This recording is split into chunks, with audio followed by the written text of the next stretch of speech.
오늘 먼저 나눠드리는 이 사탄의 삼위일체 보시기 바랍니다. 지난주에 나눠드렸어야 되는 건데요. 오늘 나눠드렸는데, 오늘 이 사탄이 하나님을 모방한다고 말씀드렸죠. 그래서 환난 때에 지극히 하나님처럼 보이려고 애를 쓰고 있는, 모방하고 있는 그 사탄, 그 짐승에 대해서 우리가 살펴보는 겁니다. 용은 이제 사탄 자신인데, 이제 하나님 신이라 그렇게 불리게 만들고 있는 거죠. 그 다음에 적그리스도가 있습니다. 이 적그리스도가 이제 왜 오른쪽에 그 모양새, 얼굴은 사자같고 발은 곰이고 뭔가 봉발바닥, 그리고 몸뚱이는 표범처럼 그런 반점들이 있죠.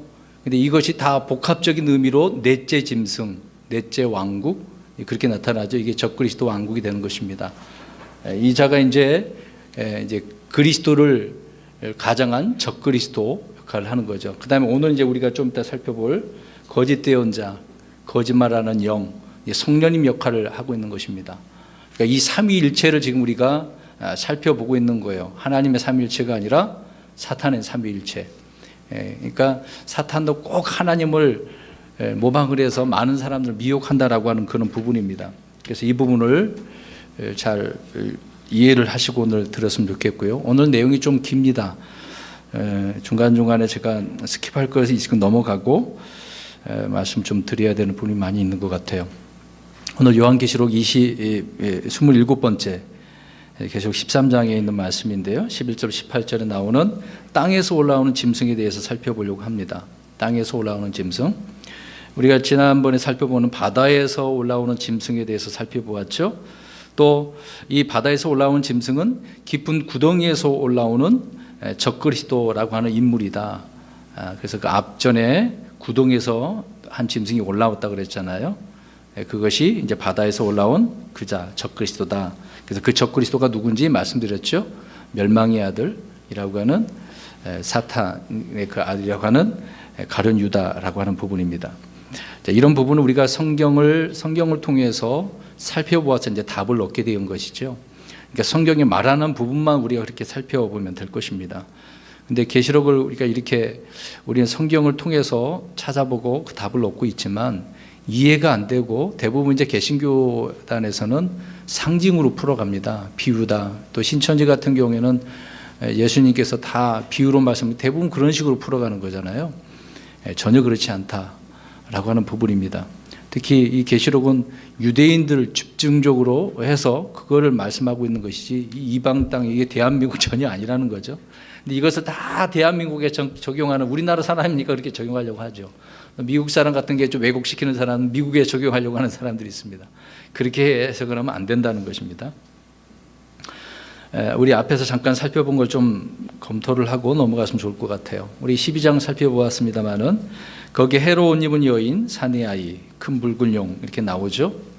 이제 거기서 이 큰 붉은 용이 하늘에서 있다가 쫓겨나게 되어지죠. 전쟁에서 패해가지고 땅으로 쫓겨납니다. 그래서 여기 지금 용이 있죠. 여기 위에 이제 미가엘 그림이 있고 미가엘과 싸워서 져서 이제 그의 천사들과 타락한 천사들에게 서로 영적인 하늘에서 그 전쟁이 있었다는 거죠. 쫓겨나서 이 땅에 와가지고 이 바다에서 올라오는 짐승에게 이제 권능을 준 그런 내용입니다.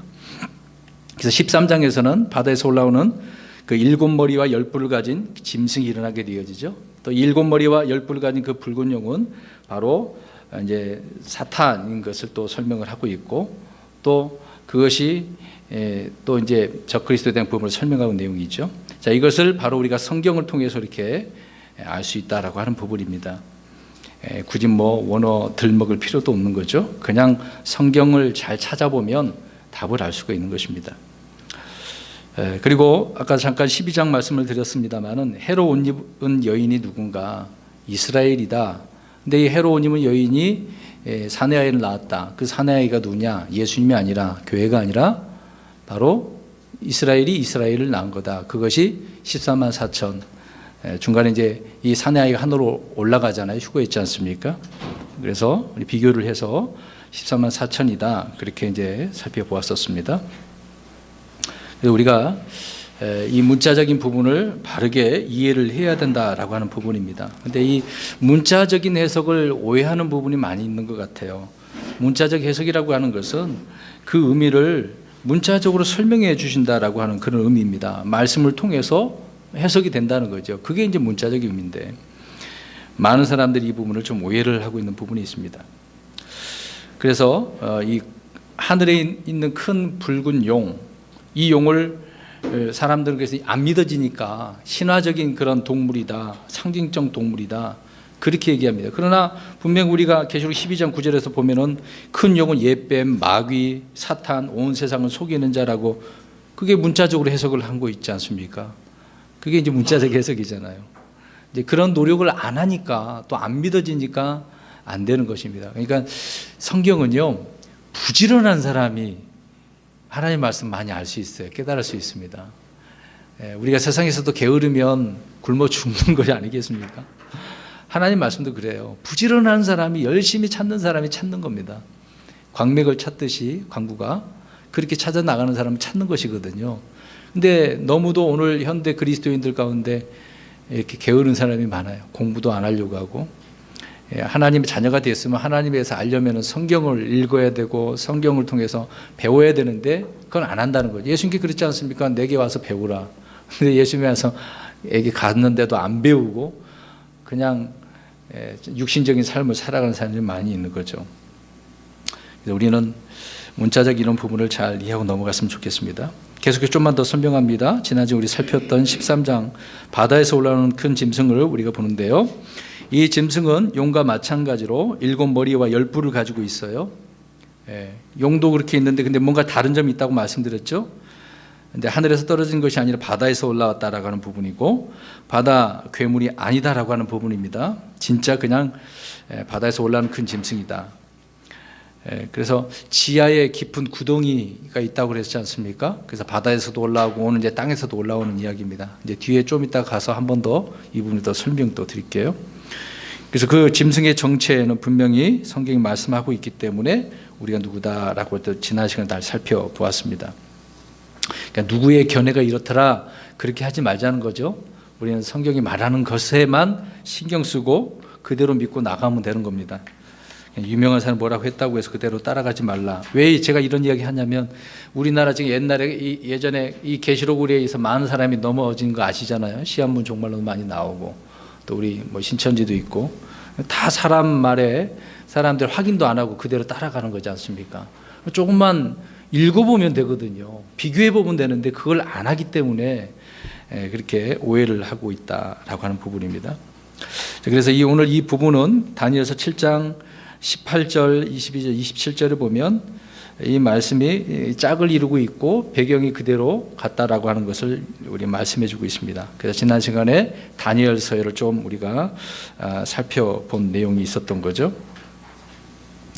자, 이런 부분. 그래서 계시록 13장에서 이런 부분이 있다라고 하는 부분입니다. 그래서 그리고 이거 제가 좀 하나 빼먹은 게 있었네요. 자, 13장 2절에 가서 보면 이 짐승의 모습이 복합적이고, 그래서 그림표를 보십시오. 모양 아까 이 그림을 보시면 됩니다. 적그리스도 모양을요. 이 모양을 보니까 표범, 곰, 사자 모습과 아주 이제 특성을 다 합쳐놓은 그런 모습이죠. 그래서 영은 그에게 이렇게 이 적그리스도에게 권능과 어떤 자리, 왕자 그 위가 있죠. 그리고 큰 권세를 주게 되어집니다.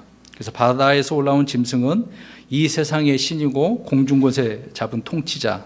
그래서 이걸 모든 것을 받아서 이제 환란 가운데 많은 사람들을 그 권위 아래 두게 되어지는 것이죠.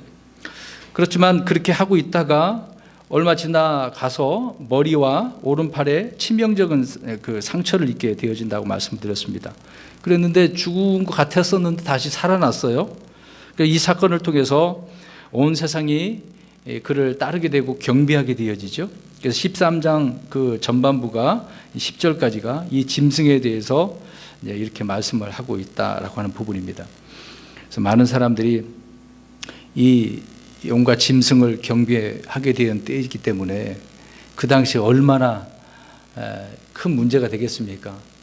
지금은 우리가 주 하나님을, 주 예수 그리스도를 섬기는 부분이 되겠지만, 이때는 많은 대부분의 사람들이 이 짐승을, 용을 섬기게 되어진다는 것을 알 수 있습니다. 그래서 이때 온 세상에는 세계 단일 종교가 이제 되어지는 거죠. 정치적으로도 하나가 된 거고 종교적으로도 이제 하나가 되어지는 것입니다. 그렇기 때문에 이제 한 집권 아래 모든 것이 지배를 받게 되어지는 거겠죠. 그래서 용은 짐승에게 또 심성모독하는 그런 입을 주고 42달 동안 지속할 그 권능을 받게 되어지죠. 이거 후 3절 말에 되는 것입니다.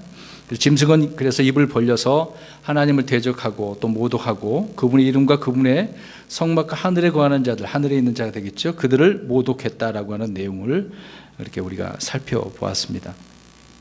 또 그가 예수 그리스도가 성도들과 전쟁에서 이기는 것을 허락받게 되어지죠. 그래서 모든 족속과 언어와 민족들을 다스리는 권능을 받아서 절대 권력자가 되어진다라고 하는 부분입니다. 근데 거기에 짐승에 경배하는 자들은 어린 양의 생명책에 이름이 기록되지 않는다. 죽임을 당한 어린 양의 생명책에 이름이 기록되지 않은 자들이다라고 이야기하는 거죠. 그럼 생명책에 기록되지 않았으니 어떻게 되겠습니까? 모두가 다 저 불호수에 나중에 다 들어가게 되겠죠.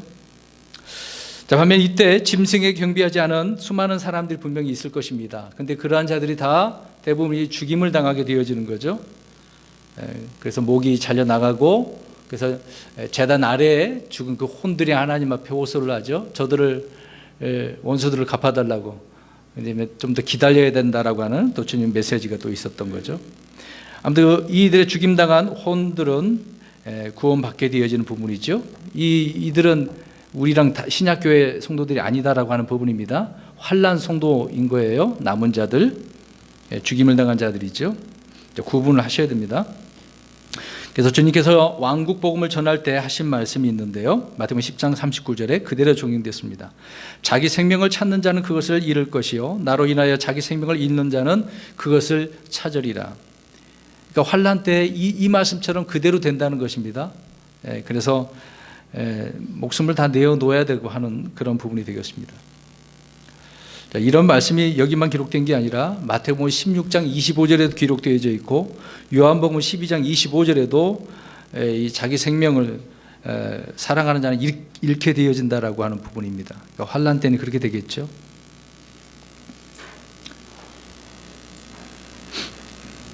자, 성도들의 그때 이제 인내와 믿음이 있다라고 말씀드렸습니다. 그래서 우리 지난번에 마지막 10절 말씀에 그 내용이 있죠. 자, 이렇게 적그리스도가 통치를 하며 종교적으로도 핍박을 하고 있으니 남은 자들이, 이기는 자들이 죽임을 당하게 되지 않겠습니까? 그때 성도들의 인내와 믿음이 있는데 그들은 그 당시에 거기서 싸워야 된다? 저항해야 된다고 그랬습니까? 아니죠. 도망가야 되는 게 산들로 가든지, 뭐 이미 따로 이스라엘을 에돔 지역 페트라로 옮긴 자들이 있지만 그러나 도망 못 가고 산으로 도망가도 있을 것이고, 아니면 도망가지 않은 자들은 예루살렘 도시에 있으면 어떻게 된다고 그랬습니까? 죽임을 당한다. 포로로 끌려가든지 칼로 죽임을 당한다라고 지난 시간에 우리가 살펴보았습니다. 그래서 성도들의 인내와 믿음, 그때에 이런 고난 속에서 드러날 수밖에 없는 부분이 되는 것입니다. 이 구절을 가지고 지금 그래서 성도들이 이런 어려움이 있으면 믿음을 지켜야 되는구나, 우리 그리스도인들 이야기 아닙니다. 오해를 해서는 안 됩니다. 그래서 우리는 이것을 뭐 교훈적으로 생각해 보면 고난이 있어야 됩니까? 없어야 됩니까? 우리 그리스도인들은 있어야 되는 거죠. 고난이 우리에게 유익이라고 그랬거든요. 고난을 없도록 우리가 기도하는 것이 아니라 고난을 견디고 기뻐하는 것이 성도들의 인내 믿음이죠. 물론 우리 그리스도도 그렇겠지만 이 당시 그렇게 진짜 그렇게 해야 되는 거예요. 그들은. 그래서 주님은 이런 성도들을 이기는 자들이라고 복을 약속을 해 주셨다라고 하는 부분입니다. 아까 잠깐 제가 미리 언급했던 부분이지만 다니엘서 7장에 이러한 내용들이 같은 맥락 속에서 미리 말씀해 주고 있었다라고 하는 부분입니다. 자, 우리 그러면 이제 본론적으로 우리 11절부터 이제 살펴볼 것입니다. 그래서 오늘은 이제 바다에서 올라온 짐승 말고 땅에서 올라오는 또 다른 짐승에 대한 이야기를 살펴보려고 합니다. 오늘 역시 성경을 통해 비교해서 살펴보려고 합니다. 11절 보겠습니다. 내가 보니 또 다른 짐승이 땅에서 올라오는데 그는 어린 양같이 두 뿔이 있고 용처럼 말을 하더라. 자, 또 비슷한 뭔가 또 비슷하게 또 말을 했네요. 뭐뭐 같이라고 그랬어요. 예. 또 다른 짐승이 어린 양 같이라고 하지 않습니까? 그러니까 사도 요한은 또 다른 짐승이 땅에서 올라오는 것을 보는데 지하에서 또 하나의 짐승이 올라왔는데 바다가 아니라 땅이다. 아까도 잠깐 언급했던 부분이지만 지옥의 문이 하나 있습니까? 문들이라고 그랬어요. 여러 개가 있습니다. 그래서 예수님께서 말씀하신 부분 속에 지옥의 열쇠들을 줬다고 하고 있다고 말씀하셨지 않습니까? 문을 그 열쇠를 가지고 열어야 되는 거예요. 그렇죠? 아무튼 지옥의 문들이 여러 개 있다는 것입니다. 근데 지옥의 넓이는 한정 딱 이미 정해져 있을까요? 아니면 계속해서 확장되고 있을까요? 지옥은요. 처음 들어본 건가요? 정해져 있을 것 같아요. 계속해서 확장된다고 성경은 말씀을 하고 있습니다. 땅 밑에 모든 지옥이 이렇게 넓게 퍼져 있어요. 이미 딱 구역이 정해져 있는 게 아니라 확장되고 있답니다. 이따가 성경 구절 찾아볼게요. 자, 아래에서 위로 올라오면 그 위가 바다일 수도 있고 땅일 수도 있겠죠. 그래서 첫 번째 짐승이 자기 처소에서 올라왔는데 그것이 바다였고, 지금은 올라왔는데 두 번째는 땅 위로 올라왔다. 이제 계속해서 좀 반복적으로 설명합니다. 근데 말씀드린 것처럼 지옥은 좁은 곳이 아니라 굉장히 넓어요. 뭐 중국 대륙이라고 하지 않습니까? 여러분, 지구가 얼마나 큰데요. 그 땅속 밑에까지 들어간다는 게 놀랍죠. 뭐 뜨거운 그 용암이 있다, 그것만 생각하지 말고 그 안에 이런 지옥이 있다는 겁니다. 우리 잠언서를 한번 가볼까요? 27장 20절. 잠언서 27장 20절, 또 이사야서 5장도 보겠습니다. 27장 20절 시작. 지옥과 멸망이 결코 가득 차지 아니한 것 같이 사람의 눈도 결코 만족하지 아니하니. 서로 이제 비교를 하는 부분인데요. 지옥과 멸망이 어떻대요? 계속 채워진다는 이야기죠. 그 다음에 이사야 5장 14절 가서 보겠습니다.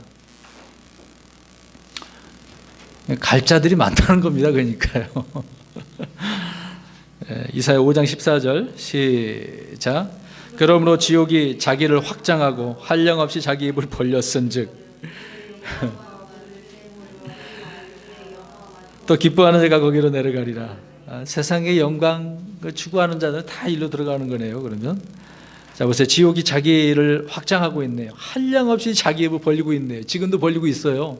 누가 오나 누가 들어오나 라고 말이죠.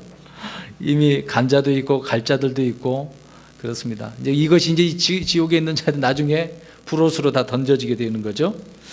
지옥은 일시적인 장소입니다. 자, 바다에서 올라왔다고 할 때 그런 바다 및 이 지옥 구덩이에서 올라온 것이죠. 땅에서 올라온 짐승 역시 땅 및 이 지하 세계에서 지옥에서 올라온 것이다라고 생각하시면 되겠습니다. 주님 이곳을 그래서 땅의 심장부다라고 마태복음 12장 40절에서 말씀하고 있죠. 땅의 심장부. 자, 지옥에는 그래서 아까 말씀 또 한 번 더 이야기합니다만은 방들이 여러 개가 있고 문들이 많이 있어요. 지옥의 열쇠들이라고 계시록 1장 18절에 말씀을 하고 있는 거죠.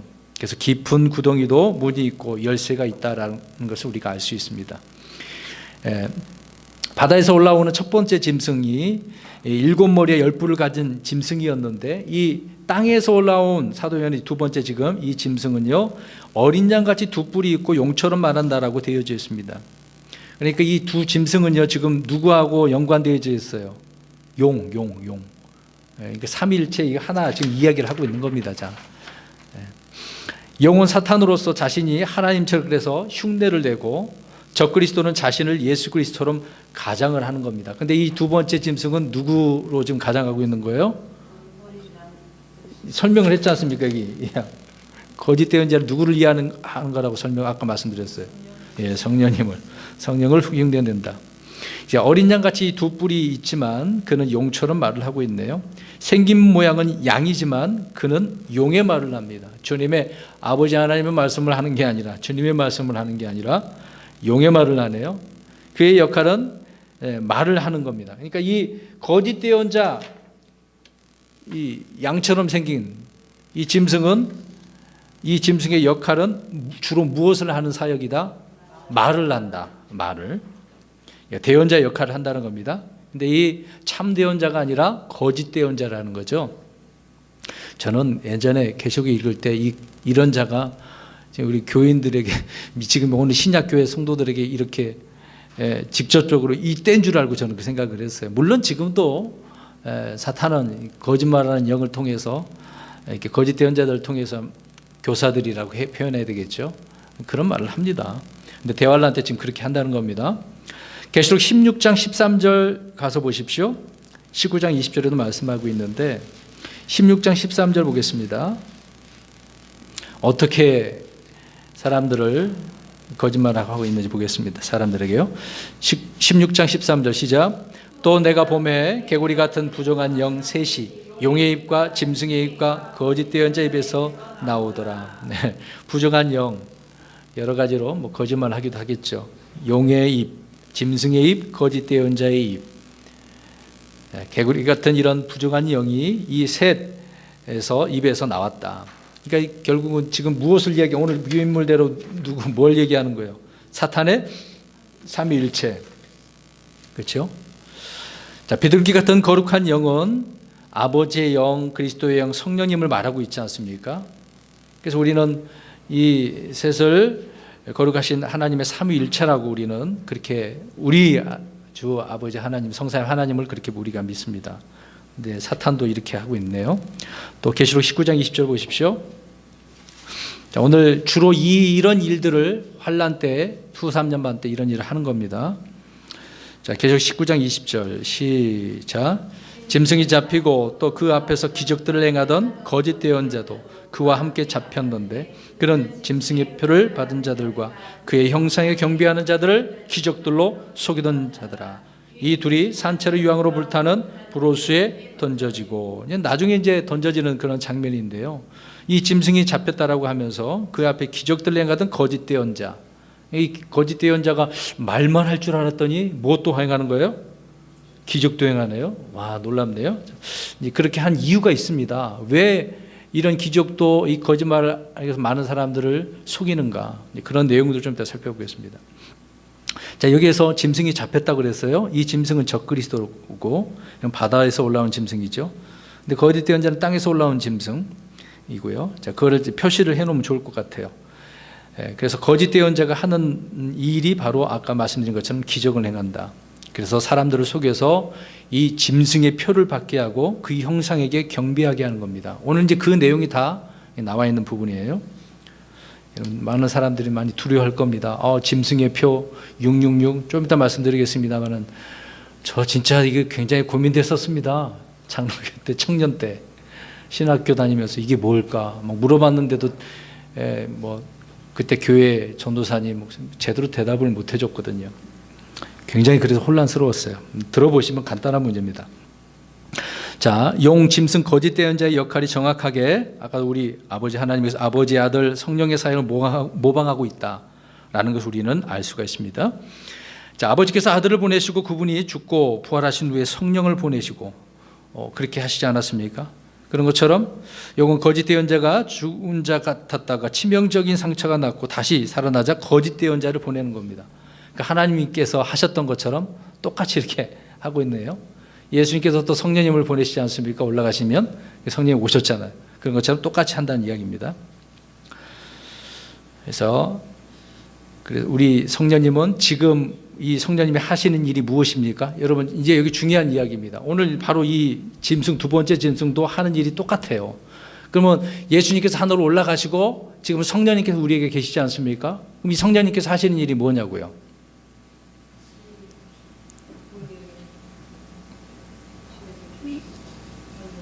네, 중요한 것은 이 성령님은 오직 예수 그리스도를 증언하시는 분이거든요. 진리 가운데 이르게 하시는 분이 성령님이에요. 근데 성령님이 예수 그리스도께 우리를 인도하셔야 되는데 그런 성령님이라고 지금 많은 개신교에서 이렇게 하지는 않잖아요. 성령의 사역, 성령의 능력, 그걸 굉장히 많이 강조를 합니다. 근데 그게 아니거든요. 근데 물론 지금 기적을 통해서도 있겠지만 그 성령님께서 그런 것을 통해서도 누구에게 지금 우리를 보내는 겁니까?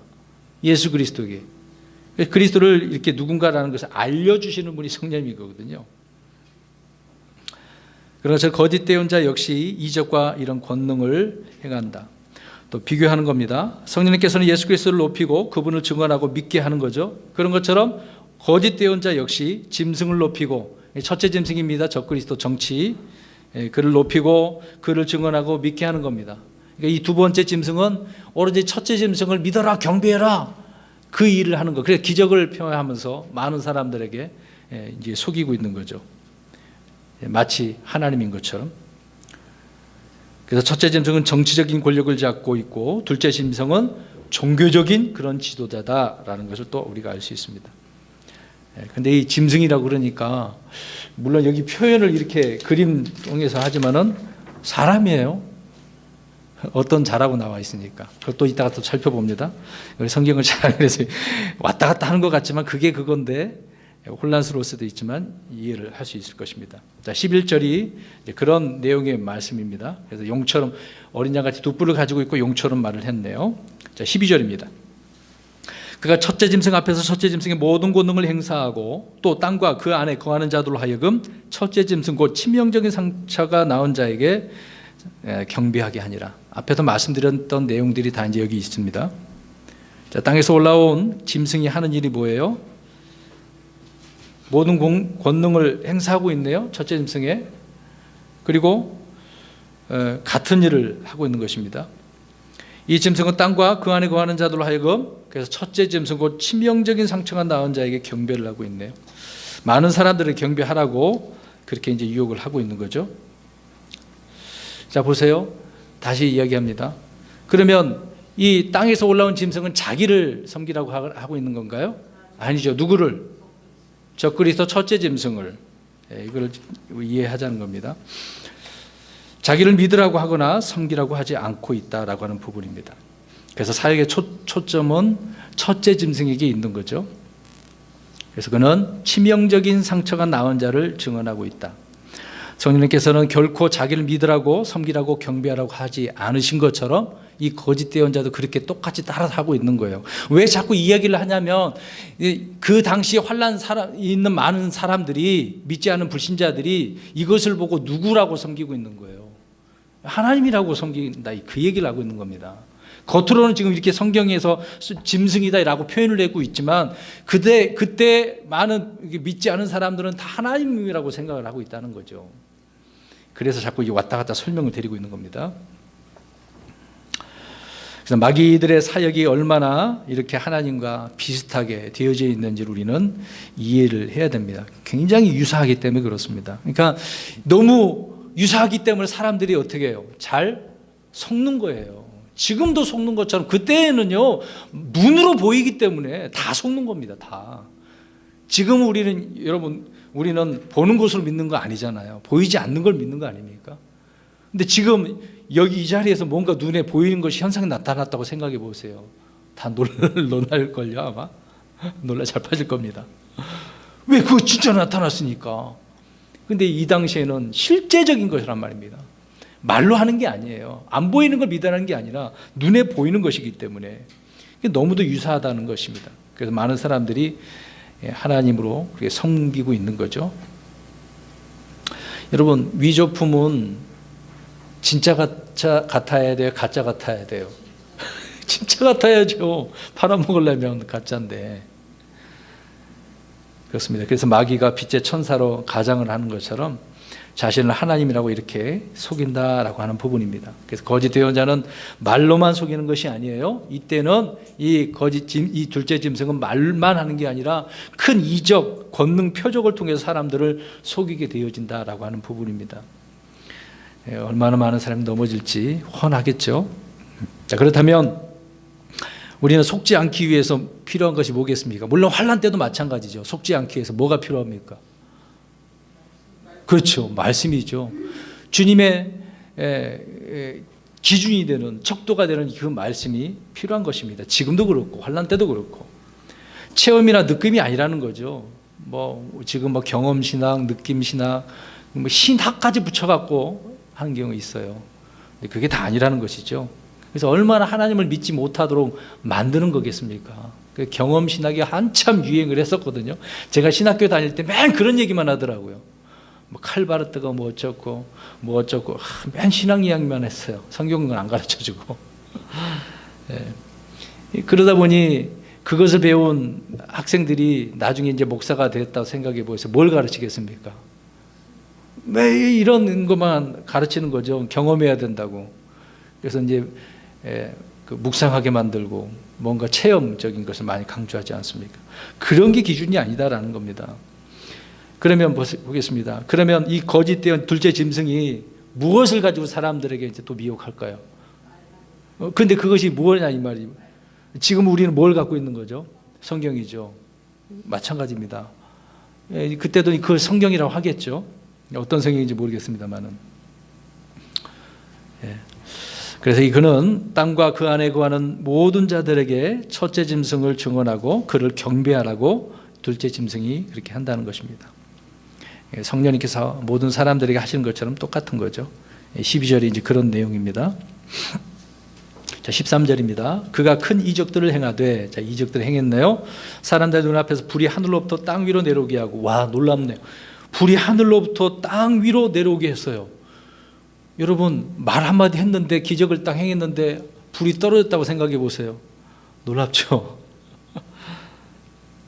정말 놀랐습니다.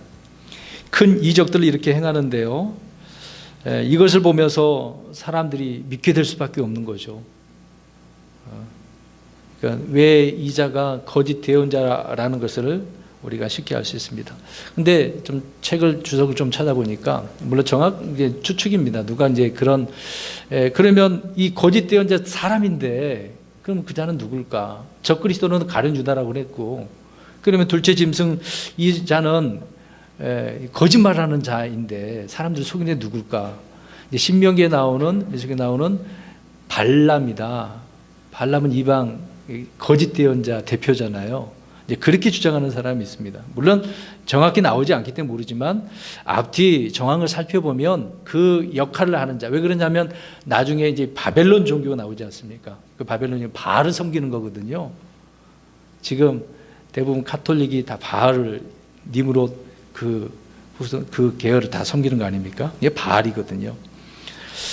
발람이 바알을 섬기는 것처럼 그렇게 되어져 있다라고 하는 부분입니다. 그냥 참고적으로 말씀드리는 거예요. 자, 계속해서 하늘에서 불을 내렸다고 말씀을 하고 있는데, 우리가 앞에 살펴본 것처럼 모세와 엘리야도 불에 대해서 이런 일들을 했어요, 안 했어요? 했다고 우리가 저번에 두 증인에 대해서 살펴보지 않았습니까?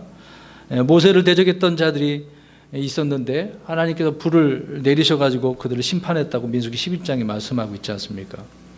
그러니까 불평한 그런 무리들에게 그렇게 하셨다고 말씀을 하고 있는 거죠. 이 말씀을 시편 78편에 또 106편에 이것을 기록을 해놓고 있습니다. 모세도 이 불에 대해서 그런 일들이 있었던 거죠. 그리고 또 하나 우리가 엘리야도 마찬가지입니다. 이제 앞에서 다 구절 다 찾아봤기 때문에 일부러 지금 안 찾는 거 넘어가는 겁니다. 엘리야 역시 바알의 대언자들을 그렇게 응징을 했죠. 또 찾아온 무리들을 이런 불로 해서 말도 죽이지 않았습니까?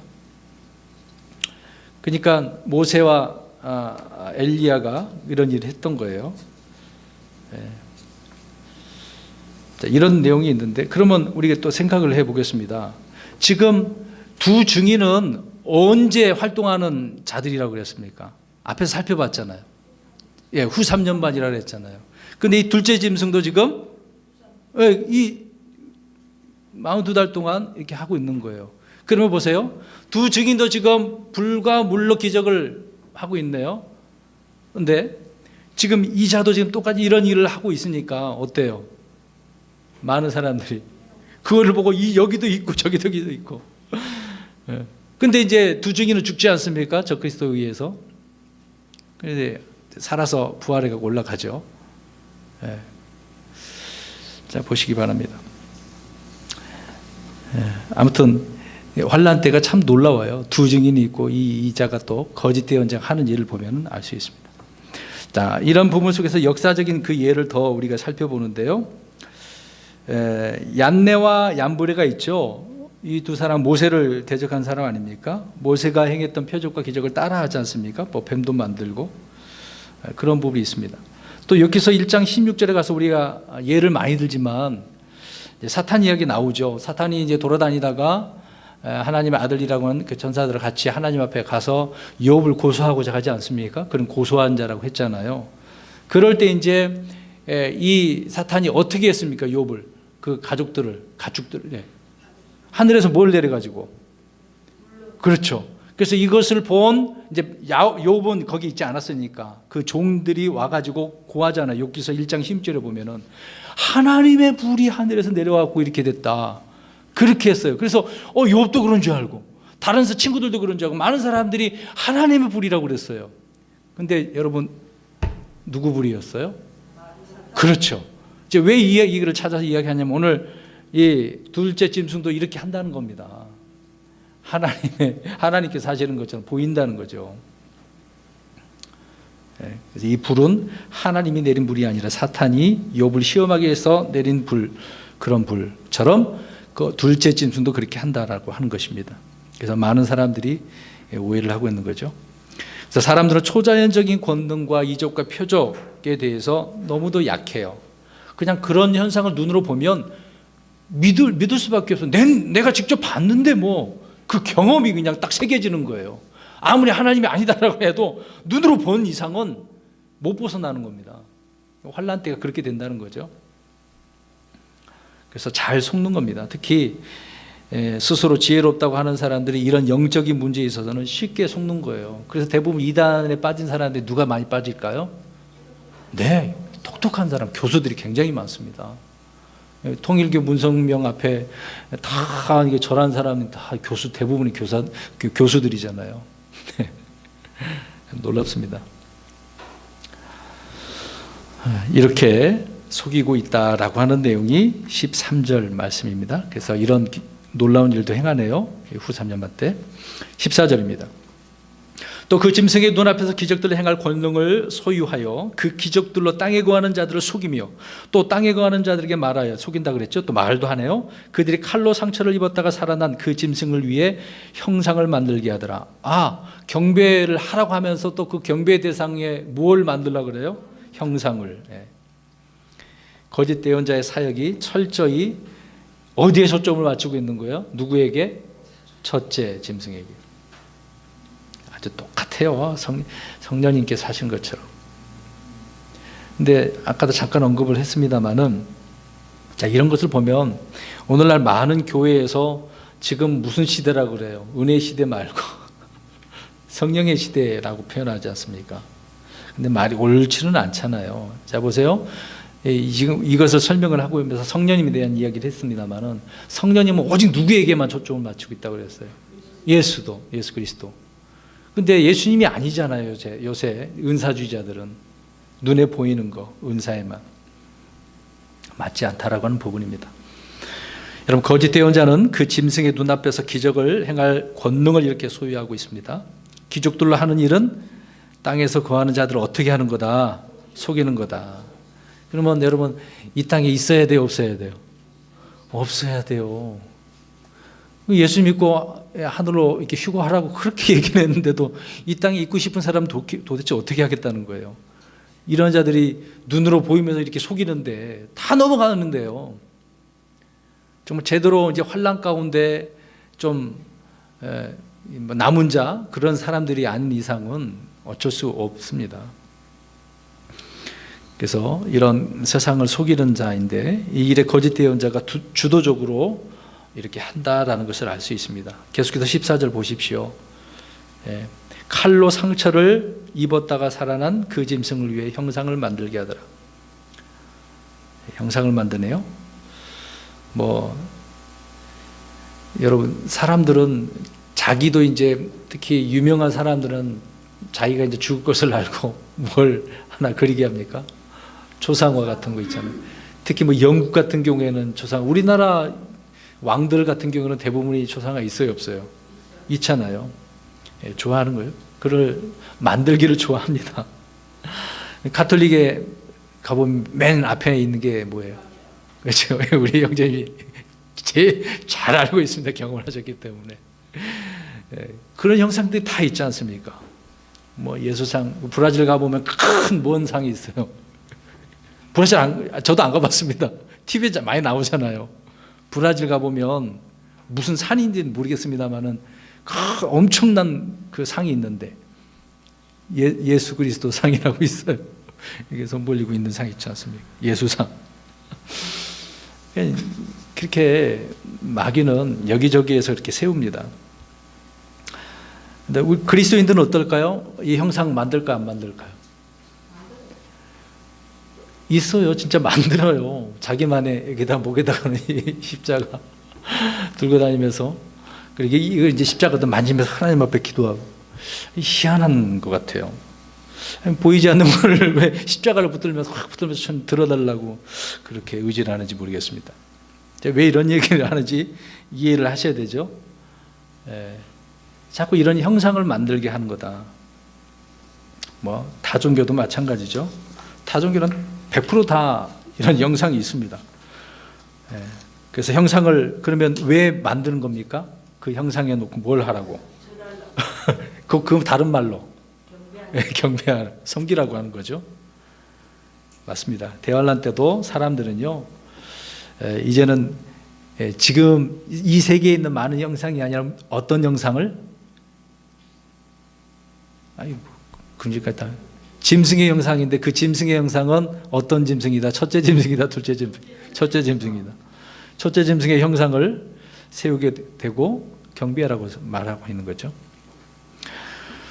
자, 그래서 거짓 대언자가 하는 일의 핵심 사역 중에 하나가 바로 이거다라고 하는 부분입니다. 어딜 가느나 이제 이런 형상을 보고 섬기게 되는 거죠. 특히 로마가 그랬던 거 아닙니까? 가는 곳마다 어떤 형상을 다 세웠습니까? 로마가. 로마 황제. 참 놀라운 일이 이제 그때 벌어지게 되겠죠. 그러나 성경은 분명히 형상을 만들라고 그랬어요? 만들지 말라고 그랬습니다. 분명히 출애굽기 20장에 10가지의 명령 중에 명백하게 말씀해 주고 있잖아요. 근데 이런 형상을 만들게 하는 걸 만드는 것을 누가 좋아하는 거예요, 원래? 사탄이. 하나님은 그렇게 하지 말라고 하고 있는데 참 희한하죠? 그럼에도 불구하고 이런 음성을 많은 사람들이 따르게 되어진다는 것입니다. 지금도 그러는데 이 환난 가운데는 특히 후 3년만은 놀라운 일이 벌어지는 거예요.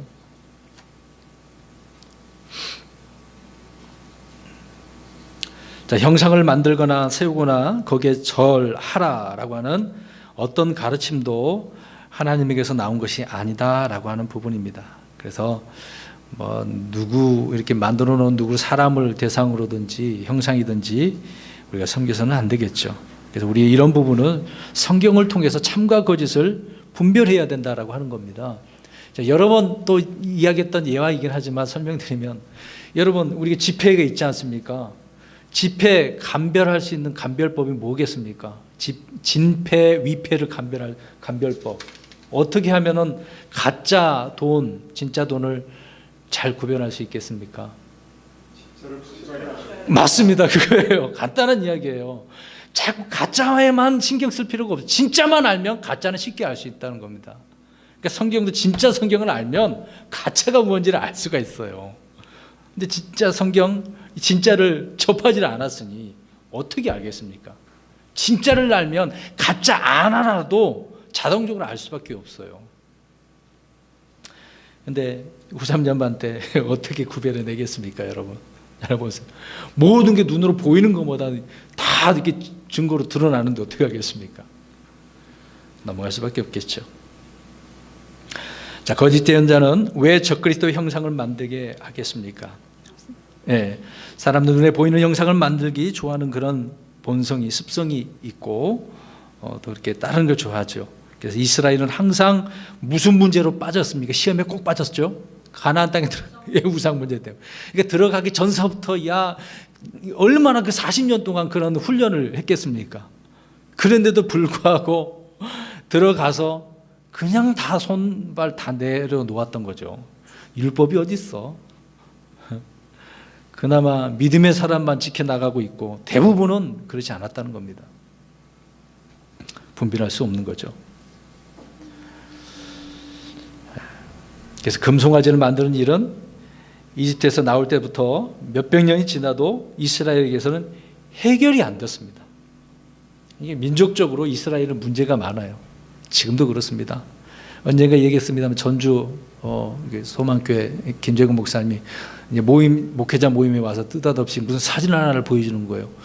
중국에가 이제 베이징이가 어딘가 상하이인가 가셨는데 그 다윗의 별의 그림이 있는 거예요. 집인데 집에 무슨 그런 형상을 그린 모양이 벽에 딱 있는 거예요. 그 집 둘레 벽에. 가서 보니까 유대인이에요. 유대인이었는데 어느 집 하냐고 가서 또 물어봤나 봐. 그랬더니 누구죠? 저기 갈렙 말고 여호수아가 무슨 지파죠? 에브라임 지파. 네, 그 지파라고 하더라고. 근데 다 대부분 우상 섬기고 그러대요. 겉모양은 그런데 한 행실들은 다 우상 섬기고 있는 거예요. 특히 에브라임 지파가 우상에 빠지지 않았습니까? 그래서 몇백 년이 지나도 지금까지도 그렇습니다. 지금 뭐 이스라엘 그쪽에 하나님 섬기는 줄 아십니까? 아니에요. 그들은 진화론에 빠져 있고요. 하나님 안 섬깁니다. 유일신 사상이라 말은 그러지만 그렇지 않습니다. 그걸 아셔야 되겠죠.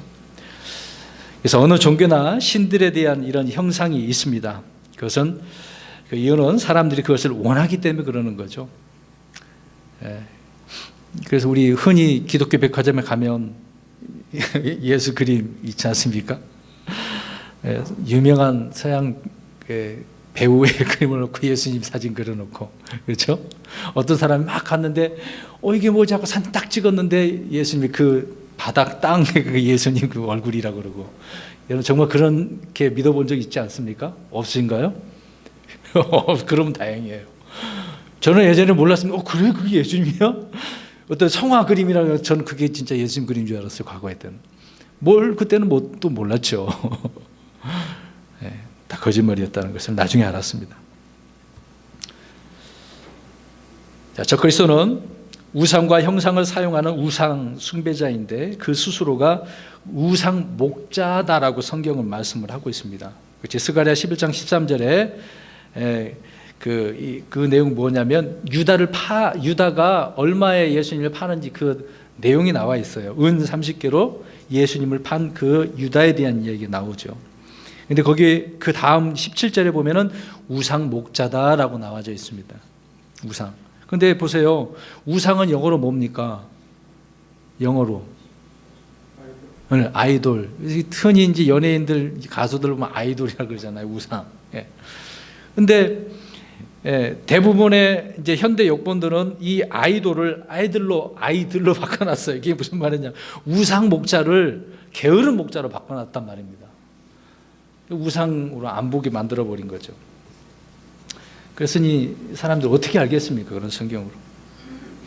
그래서 예수님은 양들을 먹이고 섬기는 선한 목자이잖아요. 근데 양들을 위해서 자기 생명을 놓는 것인데 내어놓는 거지 않습니까? 근데 우상 목자는 어떻습니까? 선한 목자가 아니라 스가랴서 11장 15절 가서 보세요. 어떤 목자라고 이야기하는지. 벌써 찾으셨어요. 벌써. 펴놓고 계셨군요. 어리석은 목자.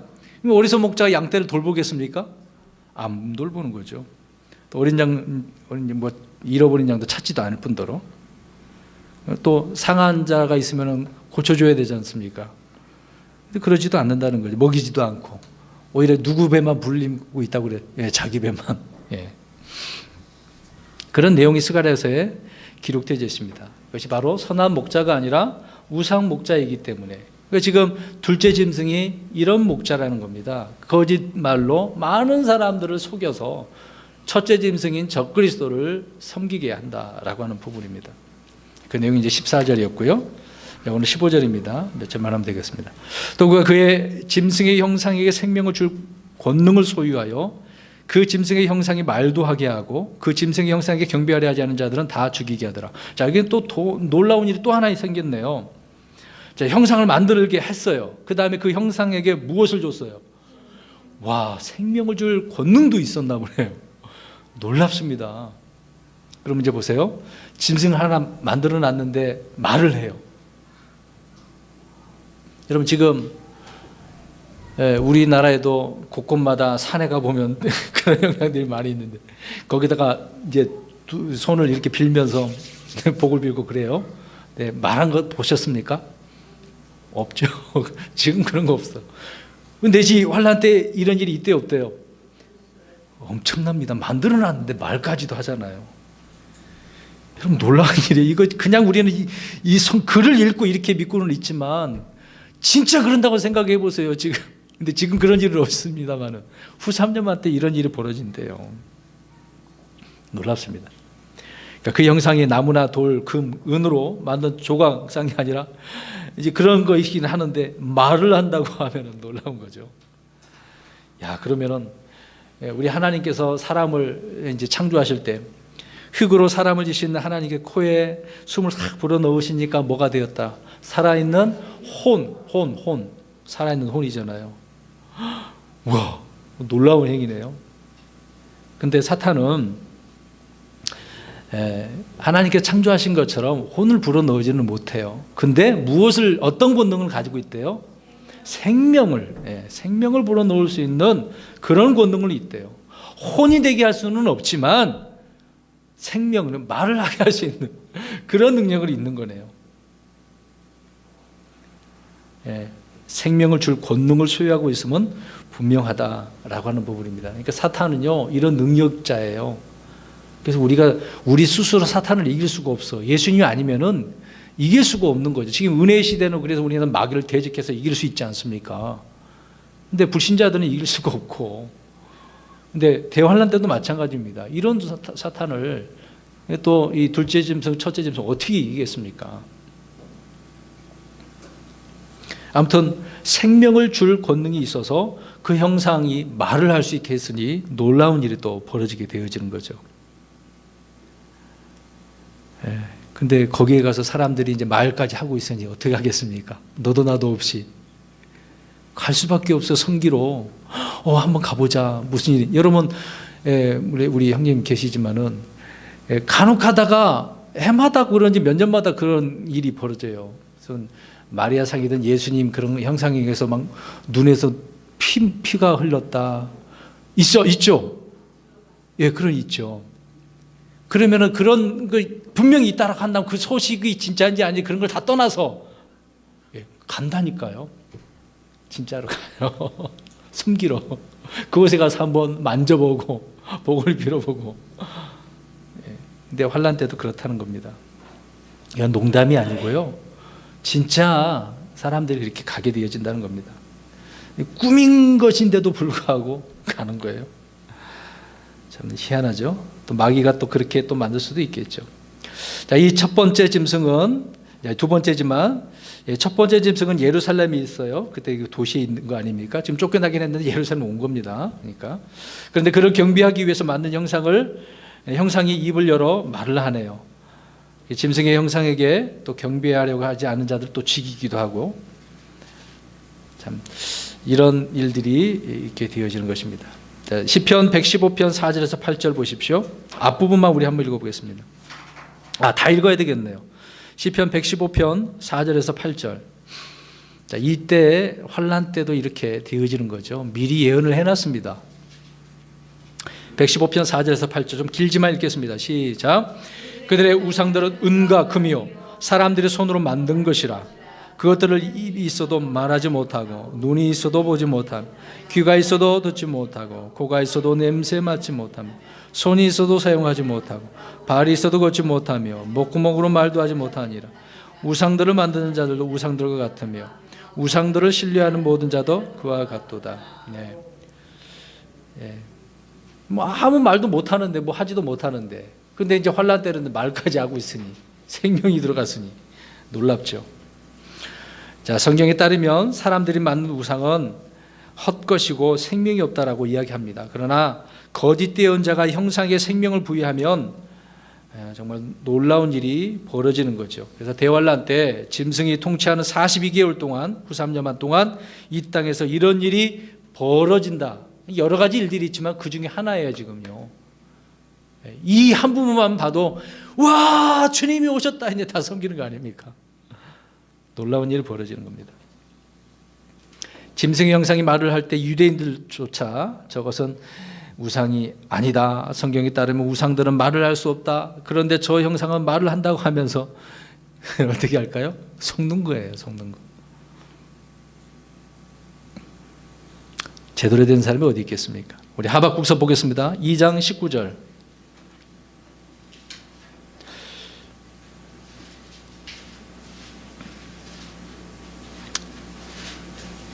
(2장 19절입니다) 시작. 나무에게 이르기를 깨라 하며 말 못하는 돌에게 이르기를 일어나라 그것이 가르치리라 하는 자에게 화가 있을지어다. 보라 그것은 금과 은으로 입혀졌은즉 그것의 한가운데는 전혀 숨이 없느니라. 여기 거짓 대언자가 이렇게 하는 거예요. 거짓 대언자는 나무에게 어떻게 하라고 말을 해요? 깨라. 말 못하는 돌에게 일어나라 그것을 가르치라. 거짓 대언자는 그렇게 한다 했잖아요. 근데 주님은 그런 자에게 화가 있을 거다라고 말씀합니다. 그러니까 주님은 짐승과 거짓 대언자를 그래서 이런 산채로 다 이제 불옷에 던지게 될 것인데 오늘 둘째 짐승은 이런 일을 한다는 겁니다. 그래서 사탄도 생명을 줄 수 있다라고 하는 부분입니다. 혼이 되게 할 수는 없지만 창조는 못하지만 있는 것 같고 사람들을 이렇게 속인다는 거죠. 그래서 사탄은 앞에서 우리 살펴본 것처럼 치명적인 상처로 죽은 자 같았던 그 첫 번째 짐승을 다시 살린 것처럼 만든 형상도 말을 하게 만든다라고 하는 부분입니다.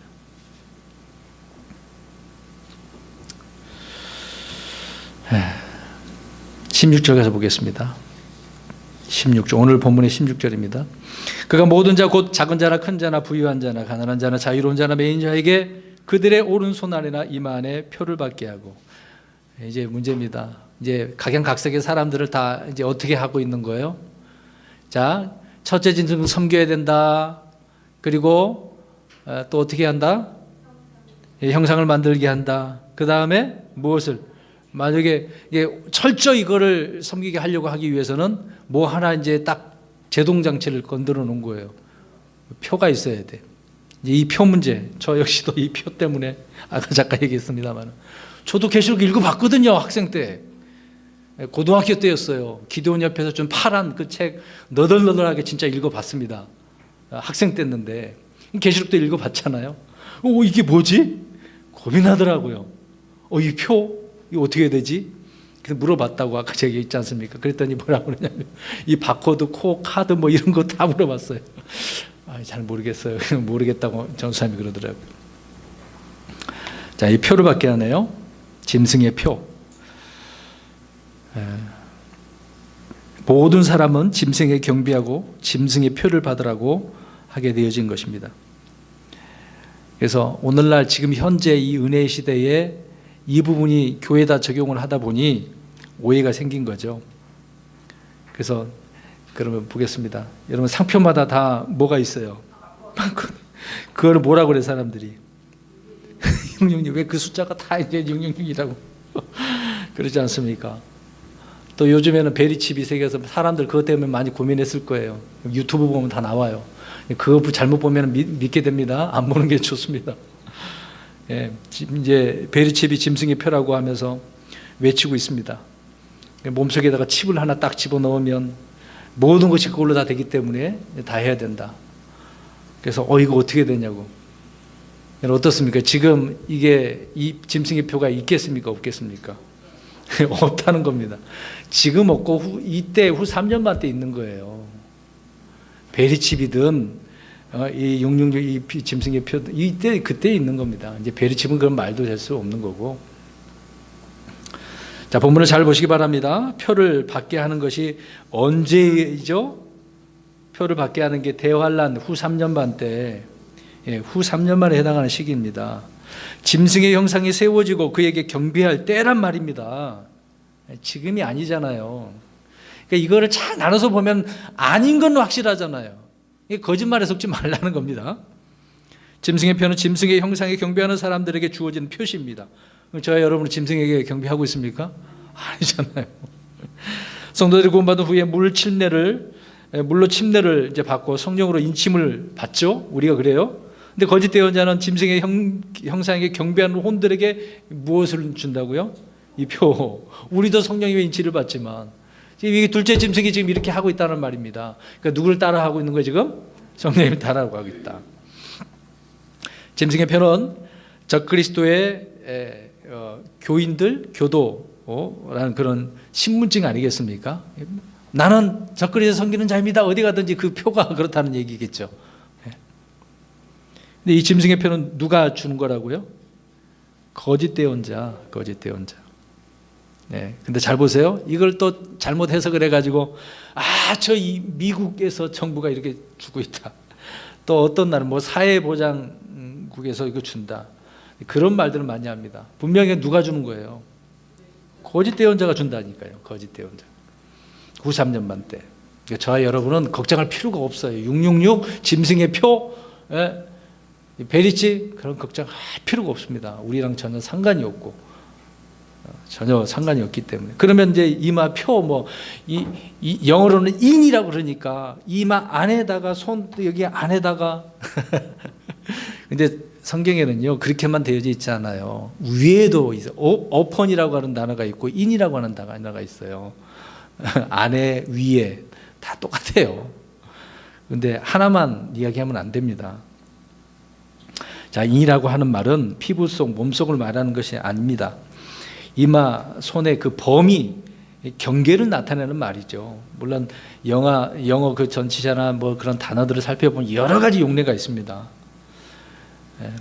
자, 그들의 손에라고 이렇게 하고 있는데 손에다라고 한다면 신체에서 손 부위, 어떤 부분이 되겠죠. 즉 손에 해당하는 부위 안에다가 표를 한다는 것입니다. 뭐 침 넣고 뭐 그런 거 떠나서 그들의 이마 안에 라고 하며 이마를 칼로 찢어서 그 속에 표를 집어넣는 그런 게 아니란 말이죠. 이마에 해당하는 어떤 범위, 그래서 거기다가 표를 한다는 이야기죠. 계시록 20장 4절에 보면 이렇게 되어 있습니다. 자기들의 이마 위에나, 자 보세요. 이마 안에 그랬는데 여기는 어떻다고요? 위라고 그랬지 않습니까? 이런 군데도 있는데 이마 안에다라고 했는데 그 구절만 갖고 또 이거다라고 또 주장하는 사람들이 있어요. 그러니까 성경을 여기저기 안 찾아보면 그런 문제가 생기는 겁니다. 자, 이마 위에나 손 안에라고 하고 있는데 분명 그 위치 부분이다. 그러면 환란 때만 그런 일이 있었겠습니까? 창세기에서도 보면 우리 앞에서 이제 문제 풀기 했었는데 하나님께서 누구에게 인을 딱 찍어줬어요. 다 이제 잊어버렸네. 가인이 자기 동생을 죽였잖아요. 근데 살인자지 않습니까? 여기저기 가면은 저 살인자다라고 사람들한테 위협을 당하니까 하나님께서 가인에게 무엇을? 표를 줬잖아요. 표. 그 어디 가든지 그럼 사람들 만약 속에다 집어넣었다고 한다면 표가 보여요, 안 보여요? 어떻게 알아요, 그건 문제 아닌지? 그 표를 보고 사람들이 그 사람 건들면 안 되겠다 한 거죠. 이해를 하자는 겁니다. 그래서 주님은 자신의 성도들에게는 이마에 표를 하게 하셨는데 이마 속에다가 뭔가를 넣은 것이 아니다라고 하는 부분입니다. 우리도 성령님 통해 인치 받은 자들이죠. 마귀는 사람들의 몸에 뭘 집어넣는다고 생각하는데 이제 그렇게 생각하는 크리스천들이 너무도 많기 때문에 그렇다. 이 부분에 좀 막 아니냐 바깥이냐 막 그런 신경 쓸 필요가 없어요. 왜 거기에다 목숨을 거냐고요. 쓸모없는 데다가 너무 거기다가 시간 낭비를 하는 거예요. 그냥 그렇다라고 생각하면 돼요. 목숨 걸 필요가 없다. 에스겔 9장 4절을 보면 주님은 성도들의 이마 위에 표를 찍으라 이렇게 말씀하셨습니다. 이마 위에라고 되어 있어요. 대환란 때 14만 4천 명에도 그들에게도 인쳐 주시죠. 짐승 위에 탄 여자의 이마에도 한 이름이 기록되어 있네요. 17장 5절에 마귀는 자신을 하나님처럼 이렇게 속이고 언제나 하나님의 일을 흉내내고 위조하고 가장하고 속이는 자다라는 것을 지금 우리가 이렇게 살펴보고 있는 겁니다. 그러니까 사탄의 이 삼위일체가 이렇게 놀라워요. 그렇기 때문에 많은 사람들이 속는 거죠. 더 이상 뭐 인이냐 어디냐 뭐 그런 얘기 할 필요가 없을 것 같습니다. 많이 여기다 써놨습니다만은 여러분 그 부분에 목숨 걸 필요가 없습니다. 괜히 거기에다가 시간 낭비하지 말자. 누가 자꾸 물어보나 봐요. 그래서 서울에 있는 진리침례교 목사님, 김영기 목사님도 왜 그런 데다가 목숨 거냐고. 예, 우리가 그리스도인으로 어떻게 살아가야 될지 더 그 부분에 많이 고민을 해야 되죠. 그렇게만 생각하시면 될 것 같습니다. 17절입니다. 아무튼 짐승의 표현은 우리에게 해당 사항이다 아니다. 아니다. 환난 때 일하는 겁니다. 자, 17절. 그 표나 그 짐승의 이름이나 그의 이름의 수를 가진 자 외에는 아무도 사거나 팔지 못하게 하더라. 이제 통용할 수 없는 그런 일이 벌어지게 되네요. 짐승의 형상에 경배하라는 그런 명령은 예루살렘과 또 유대의 모든 사람들에게 요구되는 일이 되겠죠. 물론 전 세계적으로 그렇게 될 것입니다만은 중심이 이제 거기니까요. 그래서 광야로 도망을 가거나 산으로 도피하거나 또 숨은 사람들을 제외한 시민들은 나머지 사람들을 다 무엇을 받아야 되는 거예요? 표. 그래야만 일상생활이 가능한 거죠. 이제 그런 영화들이 많이 있습니다.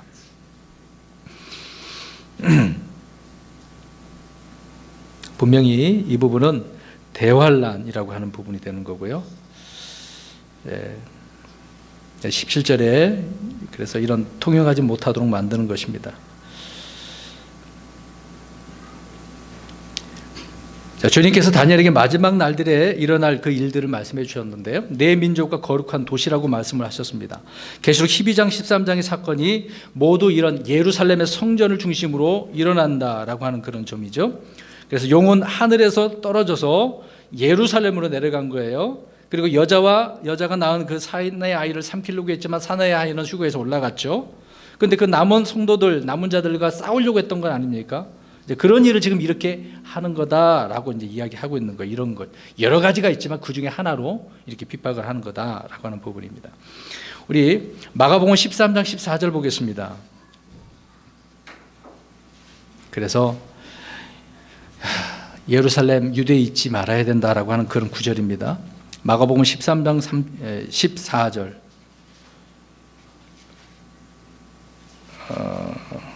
읽어보겠습니다. 시작. 다니엘을 통해 말씀하신 바 황폐하게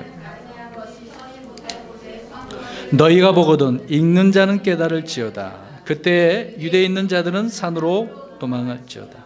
네, 어디로 도망가야 돼요? 유대에 있으면 돼요, 안 돼요? 안 된다는 그런 얘기죠. 그러니까 주님이 말씀하신 그 배경이 어디라는 겁니까? 지금요, 예루살렘이라는 거죠. 그래서 황폐하게 하는 가증한 것이 이 적그리스도를 통해서 되는 거죠. 바다에서 올라오는 짐승, 또 땅에서 올라오는 짐승, 서지 못할 곳에 서거든이라고 하는 것이 이제 성전을 말하는 것이니까요. 그래서 아무도 어떤 방법으로 너희를 속이지 못하게 하라라고 사도 바울이 데살로니가 후서 2장에 3절 4절의 말씀을 하고 있는 거죠. 그래서 지금은 우리는 물론 속지 말아야 되겠습니다만은 대환란 때도 마찬가지가 될 것입니다. 짐승의 표를 받게 하는 1차 대상이 누굴까요? 그러면 제일 먼저 유대에 있는 사람들이잖아요. 유대. 아까도 말씀드린 것처럼 이 땅에는 너무 유명한 그 두 사람이 그 당시에 두 증인 모세와 엘리야라고 그랬습니다. 그렇게 있는 것처럼 또 이 대언자, 거짓 대언자들 통해서 이런 일이 또 벌어지는 것이다. 앞에서 또 설명했던 그런 부분을 한 번 더 말씀드렸습니다. 그래서 이렇게 계시록에 비슷한 내용들이 앞에서 말씀한 것들은 많이 있다라고 하는 부분입니다. 자, 여기까지만 하고 17절만 되고요. 마지막 18절 보겠습니다. 그래서 여기에 지혜가 있으니 지각이 있는 자는 그 짐승의 수를 세어볼지니라. 그것은 어떤 사람의 수요? 그 수는 666이다. 자, 수를 세어보는데 여기에 지혜가 있으니 지각이 있는 자. 지각이 있는 사람은 수를 세봐야 되겠네요. 그 수가 뭐라고요? 666인데 어떤 수라고 그랬습니까? 자, 보세요. 사람의 수라고 그러잖아요. 사람이라고 말씀하고 있습니다. 자, 짐승의 정확하게 알기 위해서는 그 글에 말씀을 하고 있는 거죠. 자, 어떤 사람의 수다라고 하고 있습니다. 어떤 사람 666 믿는 자들이 예수 그리스도 정체를 성경을 찾아 이렇게 확인할 수가 있는 거죠. 그런 것처럼 적그리스도로 나타나는 이 사람의 신원이 그 정체가 분명히 이렇게 드러나게 되어지죠. 근데 저는 이 부분을 이제 책에 그렇게 누가 언급했던 부분이기 때문에 지금 설교식 하고 있지만은 우리 형제님 한번 물어보려고 합니다. 한 형제님, 그 바티칸의 그 교황 있지 않습니까? 교황이 쓰고 있는 거기에다가 그 관에다가 이런 말, 저 라틴 말은 잘 몰라서 그러는데 비카리우스 필리 데이라고 써 있나요? 그렇죠. 하나님의 대리자, 그래서 대리자 그렇게 표현하잖아요. 거기에 보면 아라비아 숫자가 있습니다. I 이게 1이잖아요. 그리고 이 V가 5고 그렇게 있지 않습니까? 그 다음에 L이 50이고 D가 500인가요? 그게 다 합쳐보면 666, 666이라고 이야기하더라고요. 숫자가 그렇게 들어있다고 합니다. 어떤 분이 이제 그거를 숫자, 왜 그러냐면 그 짐승의 수는 그 음가거든요. 그 수를 말하는 겁니다. 그래서 우리가 바코드에도 666 그렇게 이야기하는 게 다 거기에 수가 들어있다라고 이제 이야기를 하는 것입니다. 자, 이 외에도 성경에 666에 대한 이야기가 많이 나옵니다. 솔로몬도 그 금인가요? 그 달란트를 재봤는데 몇 세겔이라고 그랬어요? 666. 또 그게 역대기에 나오는 거고, 또 이름 잃어버렸네.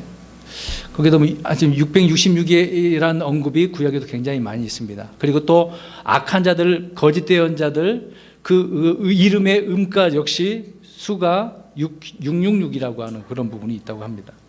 물론 제가 거기까지는 제가 뭐 일일이 다 찾아보지는 않았습니다만은 그 이름의 음가가 그렇다는 겁니다. 이름도 중요해요. 그러니까 이름도. 성경에서 말하는 이런 적그리스도가 아닌지 우리는 이것을 통해서 잘 분별할 수가 있겠죠. 그래서 여기에 지혜가 있으니, 자, 우리는 이 부분을 우리 다니엘서 한번 가보겠습니다. 12장 10절. 그래서 다니엘에서도 다니엘이 지혜가 있어야 된대요. 그러니까 다니엘이 나중에 있을 일을 이렇게 언급을 하고 있으니, 그러니까 환난 때 지혜가 있는 사람들은 이걸 분별해야 되겠죠. 읽어봅니다. 12장 10절 시작. 많은 사람이 정결하게 되고 희게 되며 단련을 받을 터이나 사악한 자들은 사악하게 행하리니 사악한 자들 중에서는 아무도 깨닫지 못하되 지혜로운 자들은 깨달으리라. 아멘. 예. 지혜로운 자들은 깨닫는 거예요. 우리가 잠언서를 읽을 때 여러 가지 지혜서가 있습니다만은 왜 그런 내용들이 있겠습니까? 지혜로운 자가 되라는 이야기죠. 한마디로 지혜로운 사람들은 깨달으리라. 지혜로운 자들은 대환란 때 적그리스도가 누구인지 어떤 사람인지 그 정체를 정확히 깨닫는다는 거죠. 그러나 사악한 자들은 아까 금방 말씀드린 사악한 자들은 깨닫지 못하죠. 사악하게 행하기 때문에 아무도 깨닫지 못한다라고 말씀을 하고 있는 겁니다. 여러분 시편을 읽을 때 우리가 시편에 보면 마스길이라는 단어가 있을 거예요. 마스길의 교훈 그런 표현들이 있을 것입니다. 그 내용이 다 대환란에 대한 이야기를 언급해요. 왜? 대부분 어려움, 고통, 환난에 대한 이야기를 언급하고 있기 때문에 그렇습니다. 그래서 시편 32편이나 또 42편, 74편, 78편, 89편, 142편 그 외에도 또 있겠죠. 자, 그런 마스길 나오면 이제 환난 때 이런 일이 있는 거구나. 물론 1차적으로 그때 있었지만 환난 때 이런 일이 또 일어나는구나. 그렇게 생각하면 될 것 같습니다. 자, 그렇게 말씀하고 있어요. 자, 오늘 본문은 땅에서 올라온 짐승이 이 거짓 예언자가 이 땅에서 무슨 일을 했는가라고 쭉 저는 말씀을 드렸습니다. 다시 한번 점검을 해볼게요. 2절 가서 보세요. 첫 번째 짐승에 무엇을 행하고 있다? 권능을 행하는 거다. 12절 가서 보니까 짐승을 그래서 어떻게 하게 한다? 첫 번째 짐승을 경배하게 하는 거죠. 13절에 무엇을 행하는 거예요? 이적들을, 큰 이적들을. 또 13절 계속 보니까 하늘에서 뭘 내리게 해요?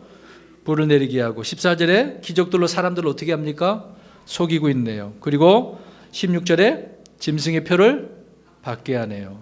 아주 사람들을 올가매는 거죠. 철저히. 사탄은 하나님과 하나님의 성도들을 미워합니다. 환난 때도 이렇게 미워하죠.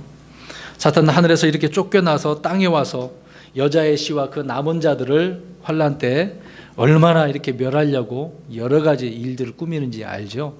우리가 지금 이렇게 살펴보고 있는 겁니다. 환난 때 이런 일이 벌어진다고. 그래서 왜 그럴까요? 사탄은 하나님처럼 무엇을 받고 싶어서? 경배를 받으려고.